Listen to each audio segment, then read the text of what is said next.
Romanos 11, versículo 1 ao versículo 32.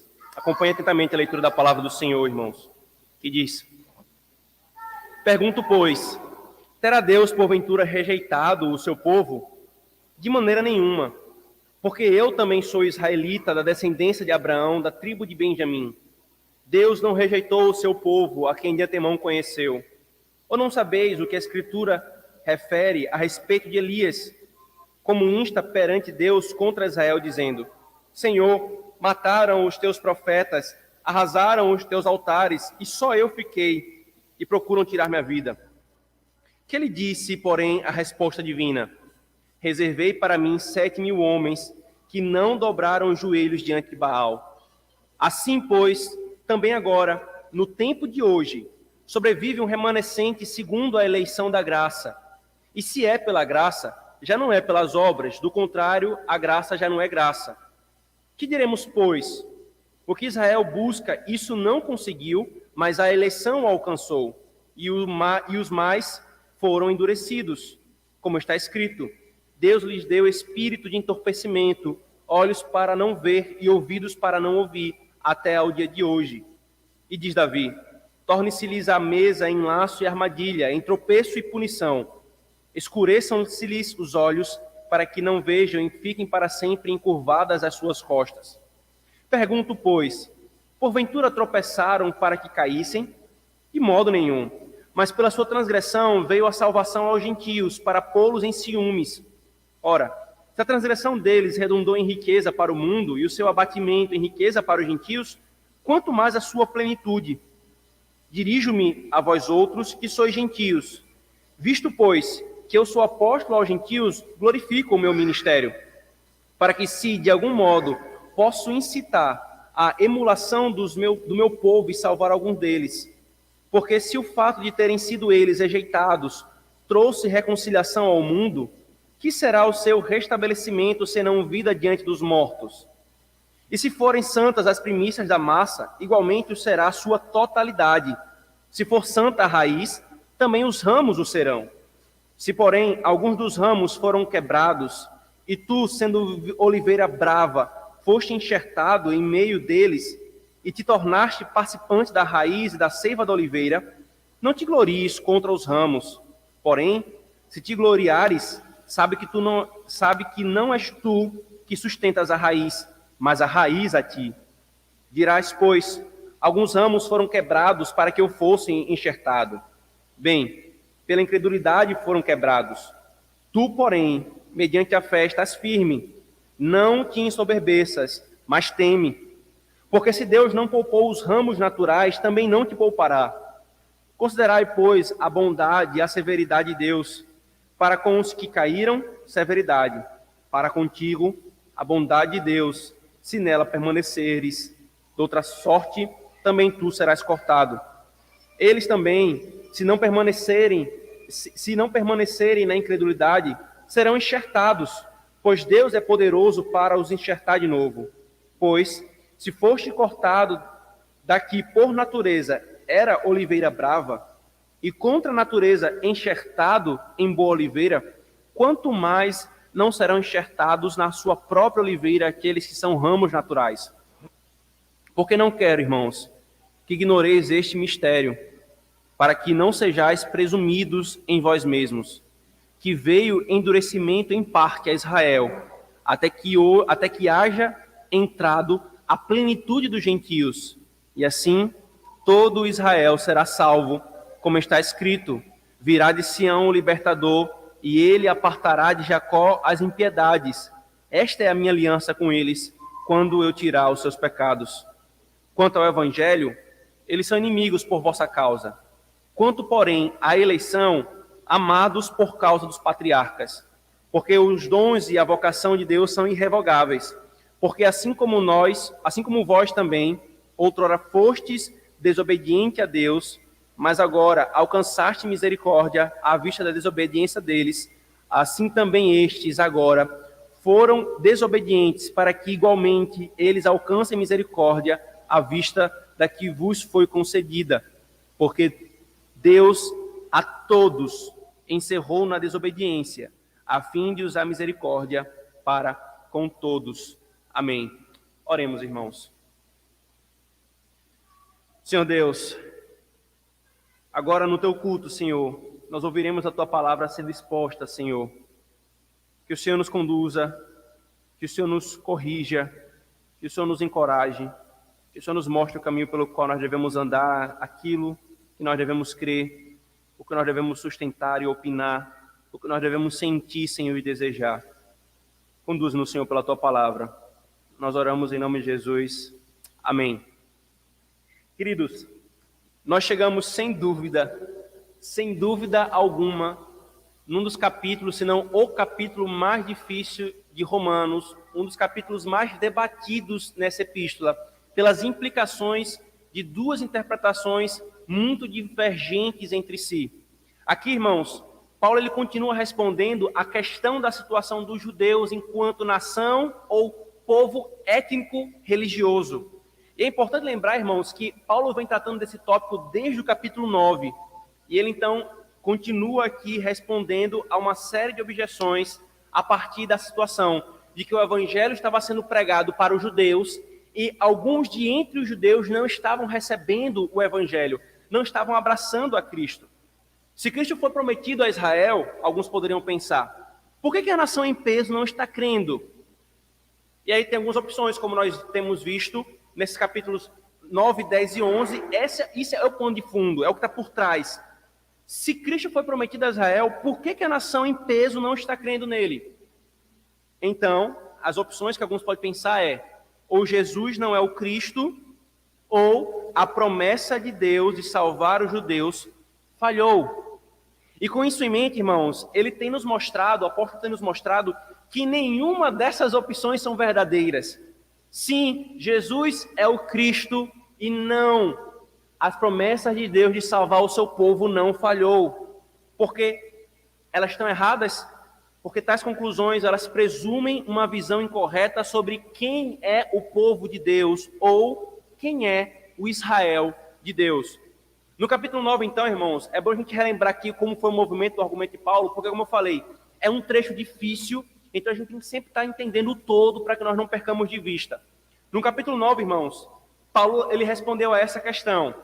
A primeira parte do argumento dele foi: nem todo israelita de sangue é israelita de verdade, no sentido devido da palavra. Não é uma mera geração carnal, mas desde o princípio Deus intentou uma geração espiritual. É tanto que ainda no Antigo Testamento o Senhor já fazia contraste entre aqueles que eram meros israelitas de carne, meramente circuncidados no corpo, mas não eram israelitas de coração, não foram circuncidados no coração, para que ficasse claro desde o princípio, ser israelita ou ser um judeu, na precisão da palavra do contexto deles aqui, não é uma questão étnico, cultural, de nação, mas é uma questão de fé. Essa é a ideia que o Paulo começa a argumentar no capítulo 9. Não é ser israelita por geração ordinária, mas por geração espiritual. Ser israelita pela promessa. Então, é ser Israel espiritual, para esse tudo foi prometido, não o carnal. Isso, irmãos, é em razão da eleição. Paulo conclui no capítulo 9. As coisas são assim porque Deus elegeu e escolheu alguns para a salvação e outros para a perdição. Mas Israel, ou aqueles que se endurecem, não estão isentos da sua responsabilidade por rejeitar a Cristo. Então, Paulo avançou, irmãos, no capítulo 10, ele apresentou mais argumentos, mostrando que, primeiro, os judeus rejeitaram a justiça de Deus porque não entenderam a lei. No capítulo 10, ele vai responder, então, o porquê que alguns estavam rejeitando. Por que alguns judeus estavam abraçando a fé e outros estavam rejeitando? Ele responde, porque os que estão rejeitando não entenderam a lei corretamente. O evangelho que está sendo pregado pelos apóstolos é a aceitação da justiça de Deus e o evangelho é o correto entendimento da lei. Assim, irmãos, nós poderíamos dizer, como alguns teólogos bíblicos têm afirmado ao longo da história da fé reformada, que o cristianismo, por assim dizer, é o verdadeiro judaísmo, ou o judaísmo que foi levado à sua plenitude. Só que esse evangelho, irmãos, Paulo diz no capítulo 10, não é novo. Ele é a mesma mensagem que foi pregada a Israel sob a antiga aliança. E desde a antiga aliança, muitos de entre Israel já estavam desprezando esse evangelho anunciado. A diferença agora é que esse evangelho que estava sendo anunciado à nação na antiga aliança, agora está sendo anunciado para o mundo todo, incluindo também massivamente os gentios. Então, irmãos, ficou claro que os judeus que negam a Jesus e se mantêm agarrados à estrutura da antiga aliança apostataram, foi o argumento do apóstolo Paulo. Mas os que creram em Cristo, passando a fazer parte da igreja do Senhor ou do verdadeiro Israel de Deus, revelam que são verdadeiros israelitas. Assim também, tanto os judeus quanto os gentios que abandonam a sua apostasia e se voltam para Cristo, eles então passam a fazer parte do Israel de Deus. E esse é o povo de Deus para o qual ele fez as promessas. Agora, irmãos, no capítulo 11, Paulo faz um resumo dessa questão. E em seguida, ele trata do futuro de Israel. E eu estou colocando em aspas aqui, vocês vão entender o porquê já dessas aspas. O futuro daqueles que se mantiverem nessa estrutura em relação com os gentios que estavam crendo e se tornando verdadeiros israelitas. Para que os irmãos entendam aqui a dificuldade dessa interpretação desse texto, irmãos, e é importante entrar nessas minúcias, né? Eu não quero que os irmãos pensem que é uma coisa técnica, porque vocês estão lidando com isso o tempo todo. Então é importante estabelecer o que é para que vocês entendam o que é que está acontecendo. Há dois tipos de pensamentos, irmãos, que separam Israel e a igreja como dois povos distintos. O primeiro é Noé, Abraão, Moisés, Davi, Jeremias e qualquer outro crente piedoso da antiga aliança fazem parte do povo de Israel, enquanto Pedro, Paulo, Lucas, Timóteo e outros fazem parte da igreja. São dois povos distintos, essa posição afirma. E Deus trata com eles de duas formas distintas. Porém, irmãos, essa posição, ela gera uma série de inconsistências com relação à doutrina da salvação, à doutrina da graça, à doutrina da escritura, à doutrina da igreja, à escatologia, em todos os pontos da doutrina, irmãos. Essa posição, ela gera um problema. E diga-se de passagem, essa posição, ela basicamente surgiu há cerca de 150 anos, e ela é chamada de dispensacionalismo. Sempre que você vê alguém fazendo essa ruptura abrupta, saiba que ali está um gravíssimo erro. Um gravíssimo erro. Sobre isso, irmãos, nós já temos ensinado à igreja a partir de inúmeros textos que não há separação em substância. Há um só povo de Deus. Deus possui uma só noiva. Há uma só igreja invisível. Ou, dito de outra forma, há um só Israel verdadeiro. Assim, irmãos, é correto chamar a igreja sob o Antigo Testamento, ou a igreja sob a Antiga Aliança, e a igreja sob a Nova Aliança. Ou, como os apóstolos fazem, é correto chamar Israel da Antiga Aliança e o Israel da Nova Aliança. São palavras correlatas, irmãos. Assim como a igreja sob a Nova Aliança, nem todos os que dizem Senhor, Senhor e professam crer em Cristo são batizados, nem todos esses são de fato convertidos. Assim também, nem todos os que eram da igreja sob a Antiga Aliança, que eram circuncidados, que constituíam a nação de Israel, eram realmente israelitas. Vocês percebem que o padrão é o mesmo? O tempo todo os apóstolos chamam a atenção para uma falsa conversão, para que aqueles que estão na igreja de Cristo não se iludam achando que são convertidos se não forem. De forma que o Senhor fala que o joio está misturado com o trigo. A mesma coisa acontecia na Antiga Aliança. Israel, a nação, era o povo visível do Senhor, mas dentro desse povo havia um Israel verdadeiro, o que Paulo chamou aqui nesse capítulo, que nós vamos ver, de remanescente fiel. A segunda posição, então, irmãos, é aos que aparentemente não fazem essa ruptura, isso inclusive no meio reformado, mas esperam um tratamento futuro diferenciado de Deus com os judeus. Esse é um tipo sutil de diferenciação, mas no fundo são faces de uma mesma moeda. Todo esse resumo aqui, irmãos, essa introdução é para a gente colocar-nos situado no que Paulo vai falar aqui. E aí, se não ficou claro até agora, Paulo ele vai resumir o que ele falou no capítulo 9 e 10, então tratar de uma questão. Mas e aí? Deus rejeitou ou não rejeitou Israel? Então a primeira coisa, irmãos, que nós vemos aqui nesse texto é: Deus não rejeitou Israel, isto é, o verdadeiro Israel. Veja comigo, por favor, o versículo 1.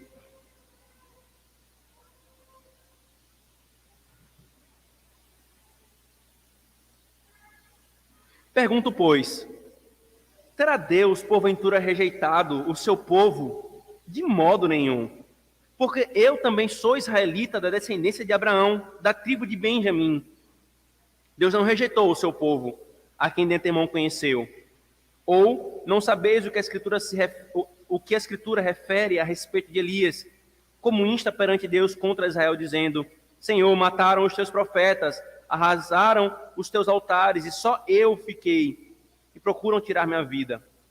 Que ele disse, porém, a resposta divina: reservei para mim 7.000 homens que não dobraram os joelhos diante de Baal. Assim, pois, também agora, no tempo de hoje, sobrevive um remanescente segundo a eleição da graça. Irmãos, Paulo acabou de citar no capítulo 10 inúmeros textos que mostravam que a nação, como estrutura visível, estava obstinada e que Deus, por causa disso, no devido tempo, estendeu aquela mensagem de salvação para todos os povos da terra. Por isso, ele começa com essa pergunta: então, terá Deus rejeitado o seu povo? E aqui a pergunta primeira, irmãos, e principal nesse capítulo é: em que sentido Paulo está falando seu povo agora? Paulo já deixou claro, irmãos, que o verdadeiro Israel está contido dentro da estrutura externalista da nação de Israel e agora dos gentios sendo incluídos. Porém, irmãos, assim como mesmo aqueles que não são da igreja de verdade são chamados pelo nome de igreja do Senhor, assim também ele chama aqui Israel, o seu povo, essa estrutura externa. Então veja, aqui ele está tratando, quando ele fala rejeitou Deus o seu povo, ele está tratando daqueles que realmente são israelitas, no sentido étnico-religioso. Lá na frente ele vai falar sobre o pacto que Deus firmou com Abraão, e vai falar sobre os ramos naturais. Então ele vai tratando aqui nesse capítulo, nesse sentido natural do termo, os israelitas, aqueles que são de fato descendentes de Abraão e fazem parte dessa nação. Então, irmãos, aqui, pelo que vem em seguida, ele fala de Israel segundo a carne. Mais à frente, ele vai usar Israel em um outro sentido. Então, é por não conseguir entender essa dinâmica do sentido da palavra que Paulo faz aqui no capítulo 11, que gera essa confusão. Essa é uma das razões da confusão. E para que fique claro, irmãos, que Paulo não está se contradizendo, ele repete o argumento do capítulo 9. Qual foi o argumento do capítulo 9? Nem todos os que são israelitas da carne são de fato israelitas. Então ele levanta a pergunta: Deus rejeitou os israelitas? Deus rejeitou o seu povo? A resposta dele, irmãos, é de modo nenhum. Você fala assim: peraí, Paulo, agora eu não estou entendendo mais nada. Você acabou de dizer que o povo de Israel estava obstinado, rejeitando o Senhor, e por isso o Senhor estendeu a mensagem também aos gentios. E agora você diz que Deus não rejeitou o seu povo, o que você está falando? Aí ele vai e diz o porquê. Primeiro, olhem para mim, eu sou israelita, Paulo diz. Eu fui alcançado pelo evangelho. O que Paulo está falando, irmãos, é que ele mesmo é um exemplo de israelita dentro da nação, povo étnico de Israel, que creu em Cristo. Aqui ele está começando a argumentação para mostrar: não, Deus não rejeitou os judeus, porque se ele tivesse rejeitado, o que deveria acontecer é: nenhum judeu é salvo. Mas não, Deus está alcançando judeus e está alcançando gentios, mostrando que não, aquela estrutura da antiga aliança, aquela estrutura externa, não está totalmente perdida. Deus não rejeitou, fechou a porta para eles. Muito pelo contrário. Paulo não responde a sua própria pergunta, declarando especificamente que Deus não rejeitou o seu povo de Israel, com respeito a um futuro especial que vai ser tratado mais à frente. O apóstolo aponta especialmente para a ênfase concreta da atividade de Deus hoje. Ele está salvando judeus agora. Paulo fala: eu sou um exemplo. Eu sou um exemplo. O livro de Atos, irmãos, mostra que em cada cidade Paulo ia pregar aos judeus antes de pregar aos gentios.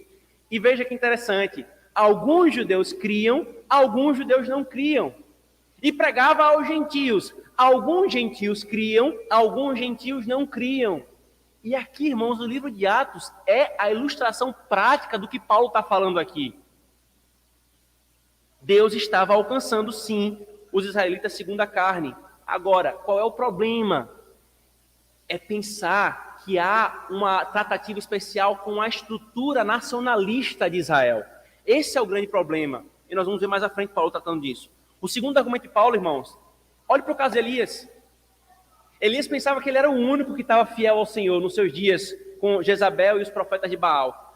E ele, em toda a sua tristeza e ira, ele fala: Senhor, só sobrou eu aqui. Deus fala: não, eu mantive de pé 7.000 homens em Israel que não se dobraram a Baal. Embora a nação de Israel como um todo tenha apostatado no dia de Elias, ele diz: mas eu preservei um remanescente fiel. Há um verdadeiro Israel no meio dessa estrutura apóstata que eu preservei.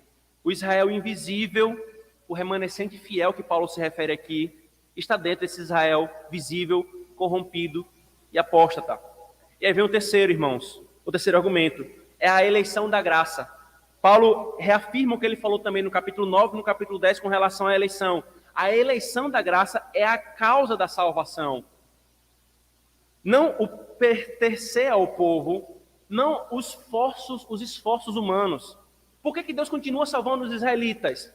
Não é simplesmente porque ele se comprometeu em salvar a nação como um todo, não importa se creu em Cristo ou se não creu em Cristo, ou o que ele vai fazer que a nação, por completa, cada indivíduo que compõe essa nação seja convertida. Não, é eleição. Ele escolheu alguns de entre Israel, escolheu alguns de entre os gentios, e destes ele está fazendo o seu povo, ele fez o seu povo. Este é o verdadeiro Israel de Deus. Com esses três argumentos, irmãos, já falados, e agora com elementos diferentes, Paulo resume e encerra essa questão, deixando claro que nunca foi a intenção de Deus salvar o Israel étnico por completo. Mas todo aquele que invocasse o seu nome, quer de entre os judeus, quer de entre os gentios, esses fariam parte do seu povo.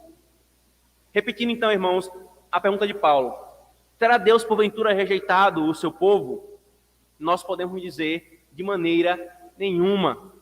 Quando nós entendemos essas diferenciações que Paulo está fazendo aqui sobre o que é o povo de Deus realmente, sobre a relação com o Israel externo, sobre o papel dos gentios nesse processo da obra do Senhor, aí nós podemos afirmar categoricamente: não.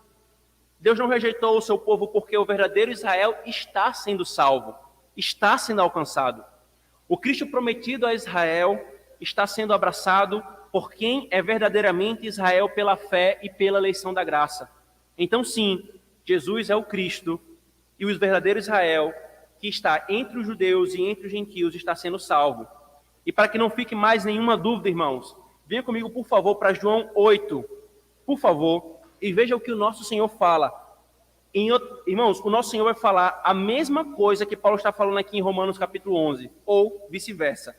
Paulo fala a mesma coisa que nosso Senhor Jesus falou aqui, registrado pelo apóstolo João, no Evangelho de João, a partir do versículo 31.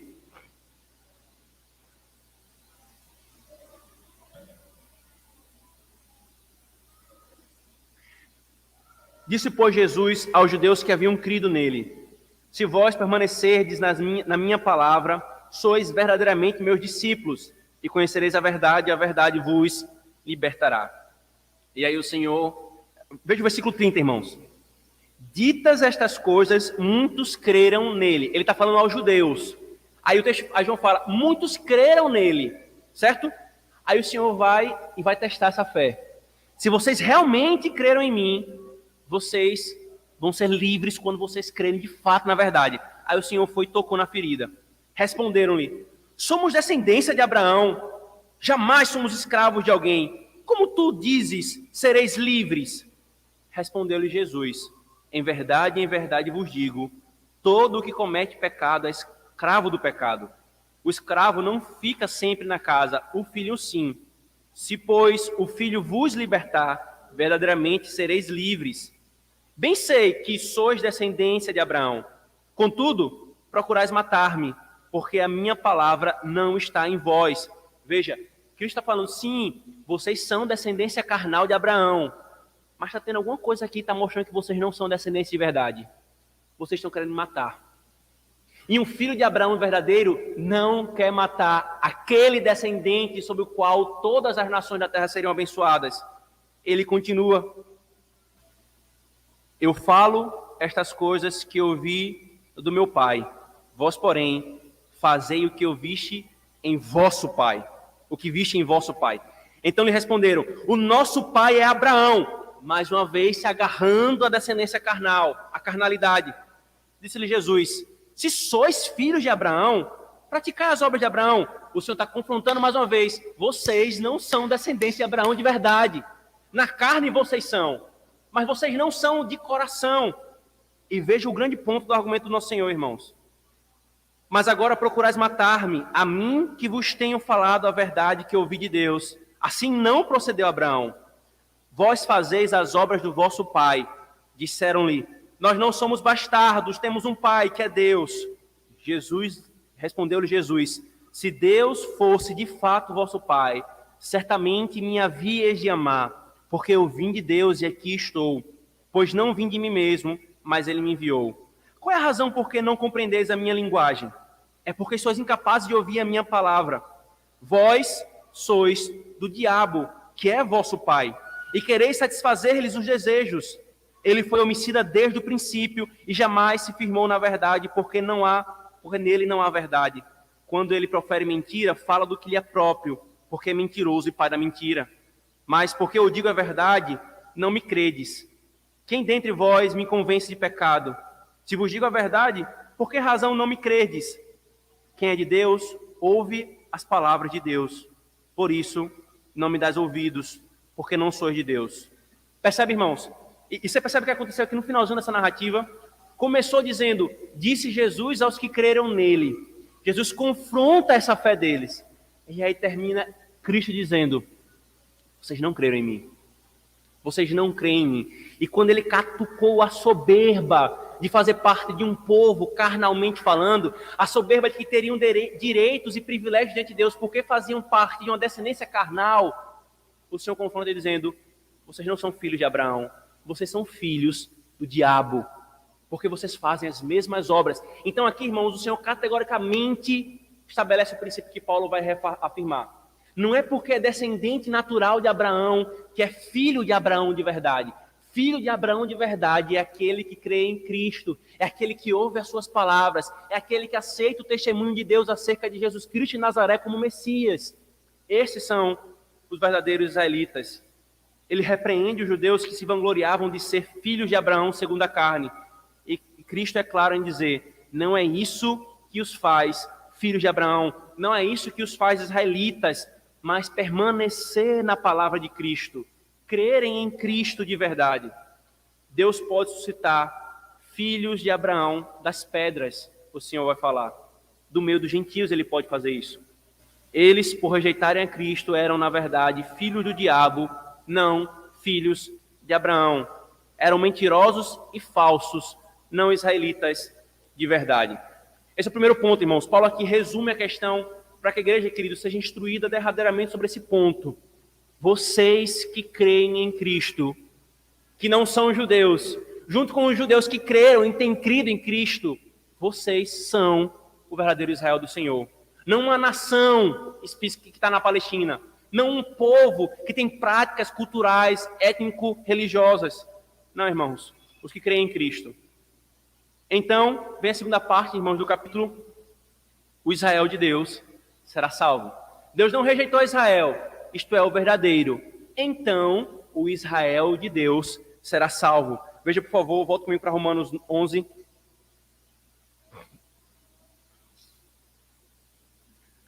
Romanos 11, a partir do versículo 11. Pergunto, pois, porventura tropeçaram para que caíssem?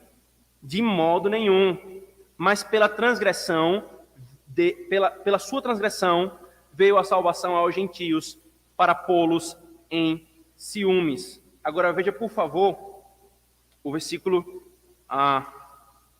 o versículo 25.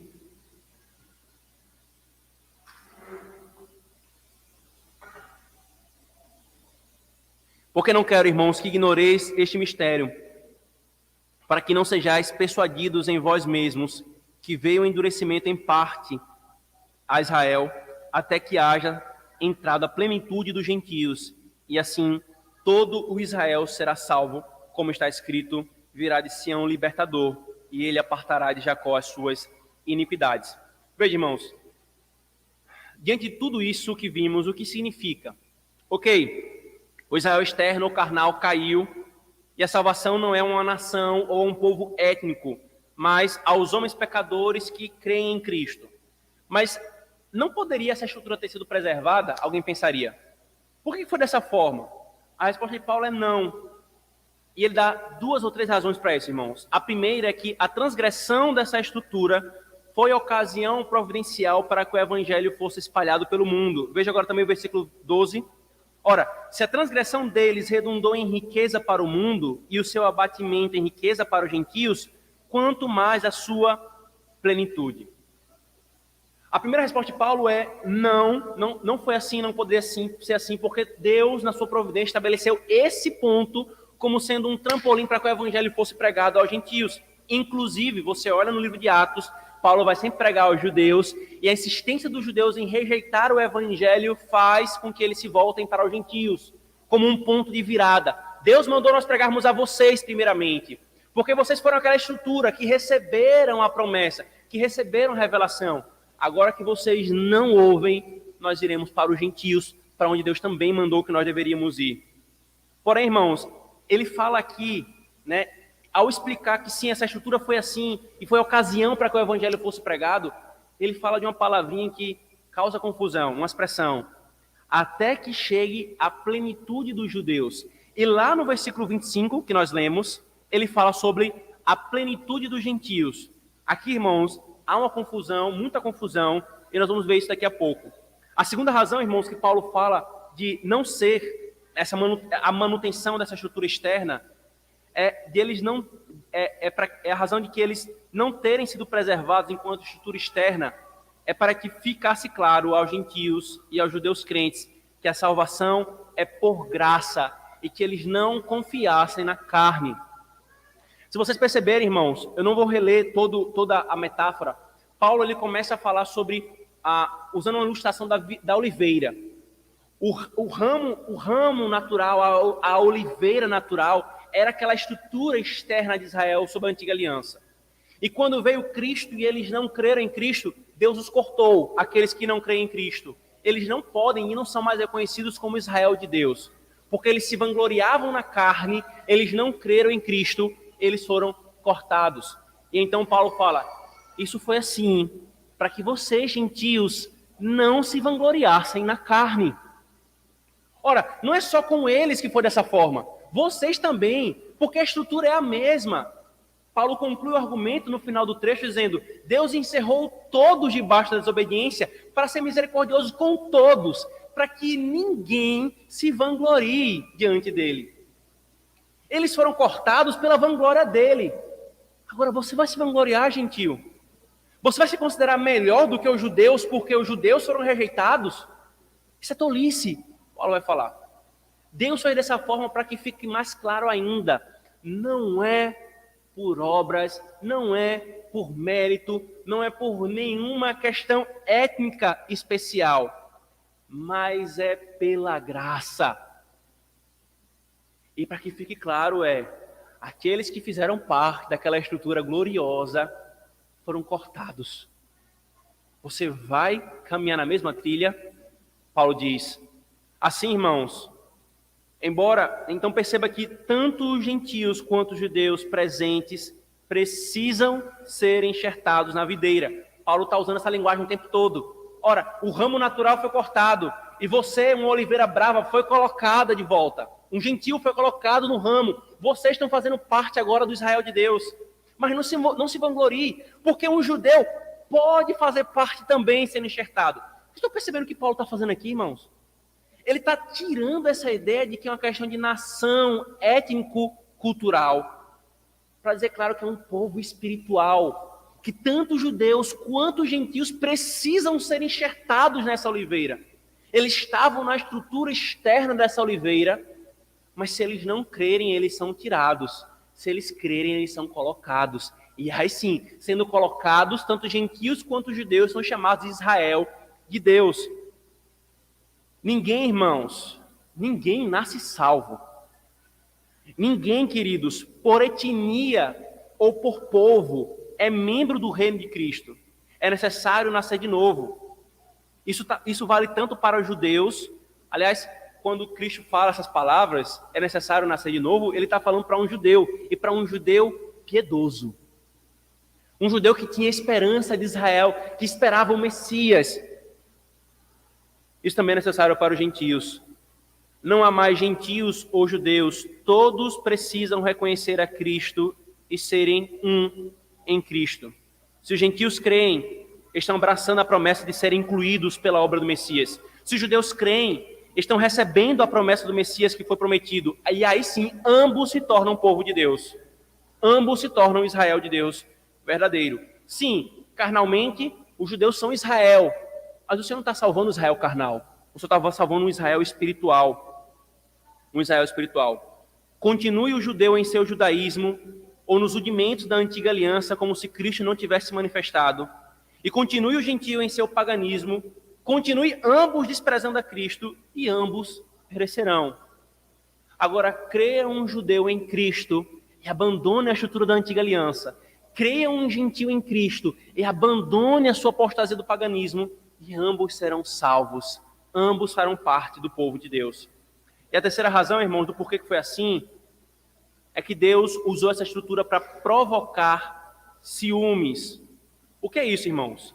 Novamente, é a dinâmica entre o Israel externo e o Israel espiritual. Deus usou essa estrutura para chamar aqueles que fazem parte do povo externo a abraçarem e serem verdadeiramente povo de Deus. Paulo, irmãos, está aqui descrevendo as consequências desejadas de seu ministério aos gentios.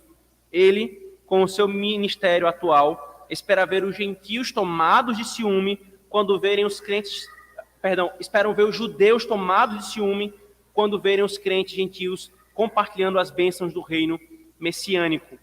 A rejeição dos judeus, irmãos, encorajou a conversão, encorajou aos judeus convertidos a levarem as boas novas aos gentios e se tornarem participantes da bênção do reino do Messias. Por sua vez, os gentios alcançados são instrumentos do Senhor para trazer os judeus que não creram em Cristo naquela ocasião. Palmer Robertson, irmãos, um teólogo bíblico que trata sobre esse trecho aqui de Romanos de uma forma muito boa, exegeticamente falando, ele diz o seguinte: Deus nunca se obrigou a salvar cada indivíduo de qualquer grupo de pessoas que fosse. Deus sempre salvou indivíduos dentre aqueles externamente organizados em uma comunidade da aliança. Assim, foi feita a distinção entre Israel e Ismael, entre Jacó e Esaú, entre os poupados e destruídos em volta do bezerro de ouro nos tempos de Moisés, entre os remanescentes fiéis dos tempos de Elias, entre os crentes e os desobedientes nos tempos de Isaías, entre os salvos e os condenados de Israel agora nesse tempo. Esse padrão não seria mudado no futuro.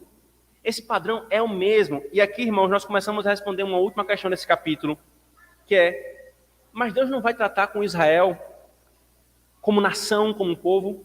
Irmãos, isso está fervilhando no coração da igreja evangélica. Talvez para vocês seja alheio, mas está pulsando. Quanto feticismo tem com Israel, quanta coisa tem com relação aos israelitas. A Terra Santa, aquele negócio todo. Israel foi restaurado, uma nação, está na Palestina, agora vai cumprir as profecias. Mas o Senhor nunca anunciou que traria uma tratativa dessa forma com a nação, como se fosse converter a nação como um todo, irmãos. E essa vem a questão aqui, queridos, e a última e mais importante questão nesse capítulo. Há alguma esperança especial para esse Israel da carne? Veja o versículo 25. Em parte veio o endurecimento a Israel, até que haja entrado a plenitude dos gentios, e assim todo Israel será salvo. o que seria essa plenitude dos judeus que foi falado no versículo 12? E o que é essa plenitude dos gentios, que então todo Israel será salvo? Ele agora está falando de Israel externo ou de outro Israel? O que é isso? Se fosse essa esperança para uma nação, não seria uma contradição com o que Paulo está dizendo? Essas perguntas continuam, irmãos, e a gente vai responder agora. Não, irmãos. Paulo não está se referindo a uma esperança ou uma tratativa futura e especial e diferenciada com Israel. Veja o versículo 30 e 31. Porque assim como nós também outrora, como vós também, vós os gentios, outrora, fostes desobedientes a Deus, mas agora alcançaste misericórdia à vista da desobediência dos judeus, assim também estes agora foram desobedientes, para que igualmente eles alcancem misericórdia à vista da que foi concedida. Porque Deus a todos encerrou na desobediência, a fim de usar misericórdia para com todos. Paulo está resumindo aqui o argumento, irmão, dizendo: não está havendo uma diferença de tratamento. Todos precisam se converter agora. Não há uma segunda oportunidade lá na frente para os gentios. Não há uma segunda oportunidade lá na frente para judeus. Judeus e gentios estão sendo chamados à conversão agora. Os gentios foram desobedientes antes, mas agora receberam misericórdia. Israel, da mesma forma, recebe misericórdia agora, se deixar de lado a sua desobediência. Tanto os gentios como os judeus, irmãos, fazem um ciclo completo dessa passagem de desobediência e obediência no tempo presente. O que é, então, irmãos, a plenitude dos gentios e a plenitude dos judeus? Eu cresci, irmãos, sob a instrução de um pastor que era presbiteriano, mas que era dispensacionalista. Eu fiz 3 vezes um curso de dispensacionalismo. Ela sabia de cabo a rabo como era, capa a capa como era aquela estrutura, e me encantava com aquilo, mas aquilo gerou muitos conflitos teológicos e doutrinários no meu coração. Algumas coisas não batiam, até que eu fui apresentar a teologia do pacto, a teologia presbiteriana do pacto. E aí, irmãos, havia uma seguinte história, né? Deus tem um reloginho para cada povo. Deus tinha um reloginho para Israel que parou quando eles rejeitaram a Cristo, e começou um reloginho com os gentios, o reloginho da igreja. Então, aqui é a distinção de Israel e igreja. E quando Deus terminar de tratar com a igreja, ele para o reloginho da igreja e volta de novo o reloginho do Israel, até tratar com Israel. Mas o texto não está ensinando, irmãos, esse tipo de tratativa de reloginho, um tempo especial de Deus tratar com um enquanto o outro está aguardando, ou vice-versa. Não, irmãos. O tempo todo o texto caminha em uma tratativa no presente, resultando no futuro. Deus está tratando com os judeus, salvando os judeus. Veja a mim, Paulo fala. Eu sou um judeu que estou sendo alcançado pelo Senhor. E Deus está tratando com os gentios ao mesmo tempo. Não há uma tratativa futura para nenhum dos dois. Ora, Paulo falou, irmãos, do remanescente de Israel como sendo os israelitas de verdade que estavam sendo alcançados, dentro da estrutura da nação, que também era chamada de israelita. A mesma coisa, irmãos, está acontecendo com os gentios. De entre os gentios, há os eleitos, há os remanescentes. Então, o que é a plenitude dos gentios e o que é a plenitude dos judeus? A plenitude dos gentios e dos judeus, irmãos, não são tratativas especiais futuras, mas a totalidade dos eleitos ou remanescentes entre os dois grupos étnicos. É isso que Paulo está se referindo. Os eleitos de entre os judeus e os eleitos de entre os gentios, essas duas coisas é a plenitude dos judeus, a plenitude dos gentios. Quando do meio dos judeus todos os eleitos forem salvos, todos os gentios forem salvos, então, versículo 26, todo o Israel será salvo. Toda a igreja será salva. Pensar diferente, irmãos, é separar a plenitude e separar que a plenitude dos judeus seja a salvação de toda a nação israelita, é esperar também a salvação de todos os povos pagãos, indivíduo por indivíduo. O remanescente completado de Israel é exatamente essa plenitude dos judeus. E o remanescente dos gentios é a plenitude dos gentios. Em outras palavras, irmãos, venham comigo para Apocalipse. Quer ver uma outra linguagem para falar disso? Apocalipse 6, 11.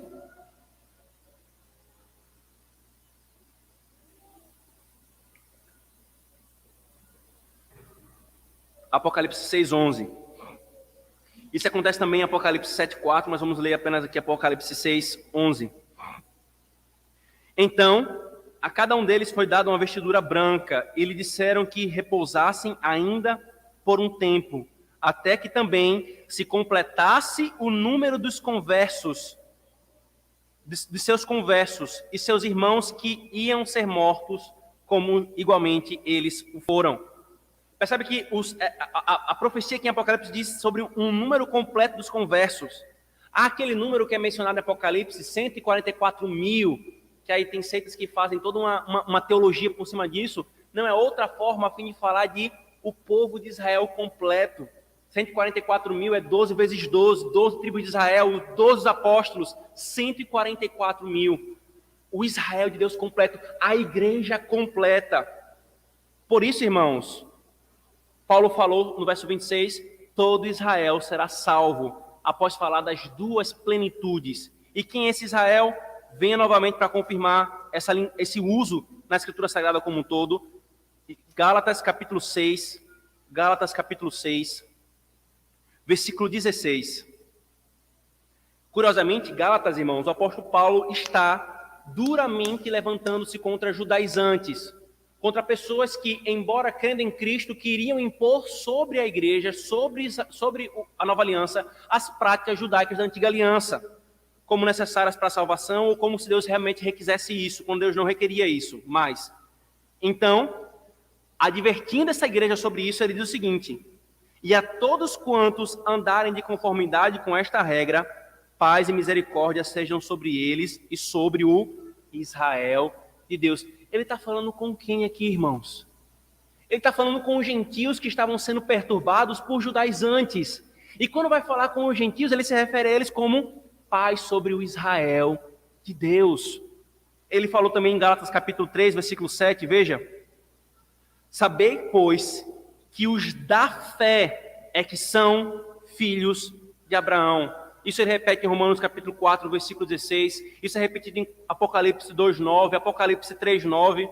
Ou seja, irmãos, todo Israel consiste não em todos os judeus eleitos, mas em todos os eleitos de Deus, de entre os judeus e de entre os gentios. Como o Calvino, irmãos, falou comentando esse texto. Muitos entendem isso como uma referência específica ao povo judeu, como se Paulo houvera dito que a religião lhe seria novamente restaurada como nos tempos de outrora. Só para vocês verem como é sério isso aqui, irmãos. No meio do dispensacionalismo, há essa expectativa. Vai haver uma restauração de Israel, inclusive da religião da antiga aliança. Vai ter restauração do templo e vai voltar a ser feitos sacrifícios. Irmãos, sacrifícios na antiga aliança apontavam para o último e derradeiro sacrifício de Cristo. É por isso que quando ele veio, eles foram abolidos. Agora me diga, como que no plano redentivo do Senhor haverá uma restauração dos sacrifícios quando Cristo veio? Como que a sombra vai estar com proeminência ao lado da realidade? Como que o tipo que foi preparado para ser momentâneo vai ser mantido ao lado daquele para o que ele apontava? E Calvino continua: todavia a palavra Israel é usada para incluir e abranger todo o povo de Deus. Não uma expectativa de uma restauração judaica nos rudimentos da antiga aliança, mas desses de entre os judeus e de entre os gentios que compõem o povo de Deus. Mas alguém pode insistir: Paulo não está falando sobre o endurecimento em parte? Novamente, irmãos, ele está falando aqui nos termos da eleição. A eleição, alguns são endurecidos, outros são chamados. E esse endurecimento em parte consiste nisso, nessa questão da eleição. E aí ele fala, esse endurecimento até que se atinja a plenitude dos gentios. Ele conclui no capítulo 11, versículo A, por favor. Romanos 11.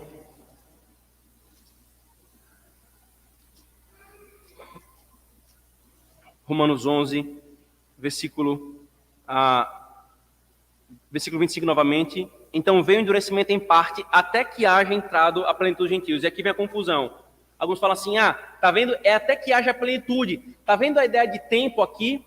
Mas a expressão grega aqui não remete a tempo, irmãos. Remete a um nível de completude. É como se eu falasse assim, Não sei se vocês já passaram por isso, né? Quando algumas casas não têm caixa d'água com boia para disparar e parar de encher a caixa d'água. Aí você fala assim, ó, quando o ladrão sangrar, né? Quando sair a água pelo ladrão, corre lá e desliga. Você não sabe se vai levar 2 horas, 3 horas, 5 horas. Ele não está falando de tempo. Ele está falando sobre um nível. Então, quando a plenitude dos gentios atingirem e a plenitude dos judeus atingir, o Israel todo de Deus está sendo salvo. Tudo isso aqui, irmãos, é para que fique claro que Deus não está tratando com o Israel étnico. Isso foi mostrado em Atos 15, do 8 ao 11. Isso é mostrado em Efésios 2, 11 a 22. Não há mais Israel, não há mais judeus e gregos. Os dois fazem parte agora de um só povo. Paulo fala em Efésios capítulo 2. Houve a derrubada do muro. Eles foram reconciliados em Cristo. É a igreja do Senhor e não dos povos distintos.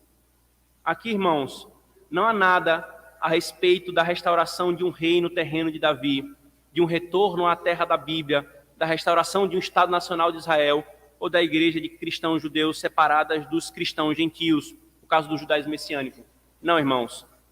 Paulo está falando de um só povo do Senhor. Dentro de tudo isso, irmãos, e concluindo com as aplicações, dentro de toda essa questão que vocês percebem um pouco da dificuldade que é você lidar exegeticamente com esse texto, no contexto que nós estamos vivendo, irmãos, um contexto em que todo tipo de posição é mencionado nas redes sociais, você tem teólogos que defendem esse dispensacionalismo, afirmando coisas, e às vezes são seguidos pela igreja, isso pode gerar uma confusão. Por isso, irmãos, é importante perguntar, o que você tem crido acerca disso?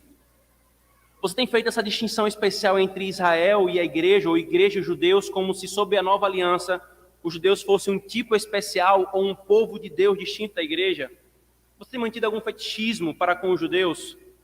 Novamente, irmãos, essa aplicação lida com o que cremos. Para que nós entendamos, irmãos, que aplicações não envolvem só o que nós devemos fazer. A aplicação também vai ao nosso coração. Crendo corretamente, nós vamos fazer corretamente. E se nós não entendermos corretamente isso, irmãos, nós vamos nos perder na prática ou em esperanças que não são verdadeiras, que o Senhor não nos deu. Há um grave erro, irmãos, no dispensacionalismo. Como você tem se relacionado com esse tópico do judaísmo? Claro, irmãos, que aqui não envolve as questões políticas. As questões políticas é uma coisa. As questões políticas nós lutamos para o que está sendo envolvido ali. É claro que, de forma alguma, isso é um aval ou uma concordância com o antissemitismo. Nenhum povo sobre a face da terra pode ser desprezado por sua etnia. Quer judeus, quer grupos africanos, quer grupos indígenas, quer brasileiros, quer alemães, quer franceses, quer o que for. Chineses. Mas é uma questão, irmãos, de colocarmos os pingos nos is com relação às questões teológicas e escatológicas. Creia corretamente sobre isso, crente. Creia corretamente sobre isso, para que você coloque a sua esperança no lugar correto, nas coisas corretas. Portanto, se você tem considerado Israel étnico um povo especial, um povo que está em relacionamento com Deus, vive verdadeiro, mesmo que rejeitando a Cristo, você precisa deixar de lado essa crença.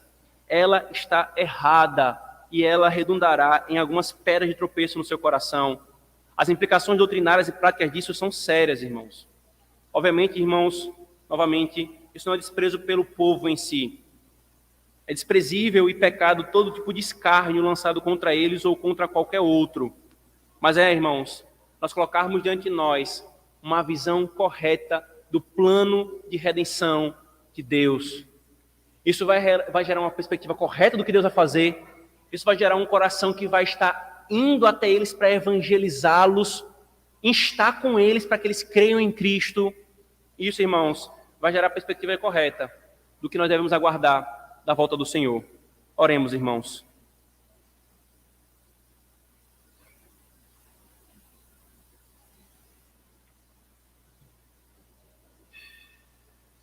Senhor, teu plano, Senhor, de redenção é magnífico e maravilhoso, Senhor.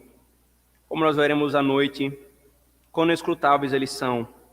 Naquilo que o Senhor nos revelou, nós agradecemos e pedimos iluminação para entender. Como o próprio apóstolo Pedro falou, há certas coisas difíceis de entender nos escritos, nas epístolas do apóstolo Paulo, Senhor. E mantermos uma interpretação coerente e fiel que condiga com um todo da tua palavra. E essa, Senhor, nós temos querido, é aquela que coloca a tua obra de salvação no devido lugar, Senhor, sem inconsistências e incoerências, Pai. Portanto, nos faz crer corretamente, nos faz entender essas questões, coloca o nosso coração no devido lugar, Senhor. Que no meio desse fervilhar político e religioso que nós temos vivido nossos dias, Senhor, o nosso coração seja guardado em Ti, para que nós crermos corretamente no Teu Evangelho e não nos perdermos em vãs esperanças e não sermos influenciados, Senhor, por perspectivas teológicas cujas implicações nos redundará em pedra de tropeço, Senhor. Nós pedimos a Tua bênção e a Tua graça. Obrigado, Senhor, por, mesmo não sendo judeus, o Senhor ter nos incluído no Teu Israel. Obrigado por ter alcançado homens e mulheres de entre todos os povos, Senhor, quer do judaísmo, dos judeus do primeiro século, quer nós brasileiros no século 21. Continua, Senhor, alcançando o Teu povo. Que aqueles de entre os judeus são eleitos Teus sejam alcançados, Senhor. Que aqueles de entre os gentios sejam alcançados. E nós oramos, usa-nos, Senhor, para isso. Em nome de Jesus oramos.